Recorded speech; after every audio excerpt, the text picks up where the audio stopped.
ನಮಸ್ತೆ ಎಲ್ಲರಿಗೂ, ಹೇಗಿದ್ದೀರಾ? ಸೊ ಇವತ್ತೊಂದು ಡಿವೈನ್ ಮೆಸೇಜ್ ನೋಡೋಣ ನಿಮಗೋಸ್ಕರ ಏನಿದೆ ಅನ್ನೋದನ್ನು. So let's start. Oh my goodness, ನಿಮ್ಮೆಲ್ಲ ವಿಶಸ್ಸು ಫುಲ್ಫಿಲ್ ಆಗ್ತಾ ಇದೆ ಆ್ಯಂಡ್ ಸಕ್ಸಸ್ ತುಂಬ ಜಾಸ್ತಿ ಬರ್ತಾ ಇದೆ.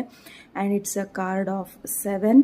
So 7 is a divine number, 9 is a divine number. ಎಲ್ಲ ನಂಬರ್ಸು ಡಿವೈನು. ಯಾವ ನಂಬರ್ಸು ಮೇಲೆ, ಯಾವ ನಂಬರ್ಸು ಕೀಳು ಅನ್ನೋದು ಏನೂ ಇಲ್ಲ. So it's all a positive change ನಿಮ್ಮ ಲೈಫಲ್ಲಿ ಬರ್ತಾ ಇರೋದು. ಯಾಕಂದರೆ ನೀವು ಅಷ್ಟು ಕಷ್ಟಪಟ್ಟಿದ್ದೀರಾ, ಅಷ್ಟು ಮ್ಯಾನಿಫೆಸ್ಟೇಷನ್ಸ್ ಮಾಡಿದ್ದೀರಾ, ಅಷ್ಟು ಪ್ರಾರ್ಥನೆಗಳನ್ನು ಮಾಡಿದ್ದೀರಾ. ಆ್ಯಂಡ್ ಆ ಪ್ರಾರ್ಥನೆಗಳು ಫಲಿಸೋ ಟೈಮ್ ಬಂದಾಗಿದೆ.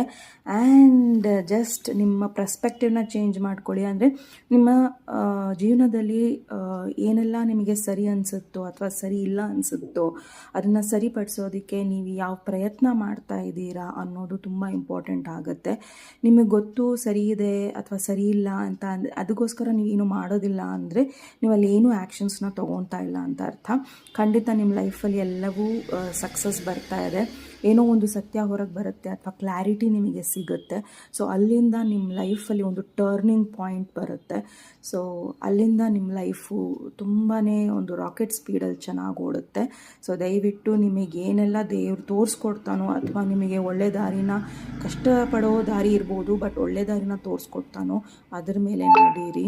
And dare to be different. So ನೀವು ಬೇರೆಯವರಿಂದ ಏನೋ ಡಿಫ್ರೆಂಟಾಗಿ ಮಾಡ್ತಿದ್ದೀರಾ ಅಂದರೆ ಅದ್ರ ಮೇಲೆ ಒಂದು ಟ್ರಸ್ಟ್ ಇರಲಿ. ಬಿಕಾಸ್ ನಿಮಗೊಬ್ಬರಿಗೆ ತಾಕತ್ತಿರೋದು. You have the power. So be careful. ನಿಮ್ಮ ಮ್ಯಾನಿಫೆಸ್ಟೇಷನ್ಸ್ ವರ್ಕ್ ಆಗ್ತಾ ಇದೆ, ನಿಮ್ಮ ವಿಶಸ್ ಫುಲ್ಫಿಲ್ ಆಗ್ತಾ ಇದೆ. ಸೊ ಮುಂದೆ ನಡೀರಿ ಆ್ಯಂಡ್ ನಿಮ್ಮ ಕೆರಿಯರಲ್ಲಿ ಸಾಕಷ್ಟು ಸಕ್ಸಸ್ ಸಿಗುತ್ತೆ. ತುಂಬ ಜನ ನಿಮ್ಮನ್ನು ಹೊಗಳ್ತಾರೆ. ಆ್ಯಂಡ್ ಅದೇ ರೀತಿಯಲ್ಲಿ ಸ್ಟಕ್ ಆಗಬೇಡಿ. ಮುಂದೆ ಏನು ಮಾಡ್ಬೋದು ಇನ್ನು ಅನ್ನೋದನ್ನು ಥಿಂಕ್ ಮಾಡಿ.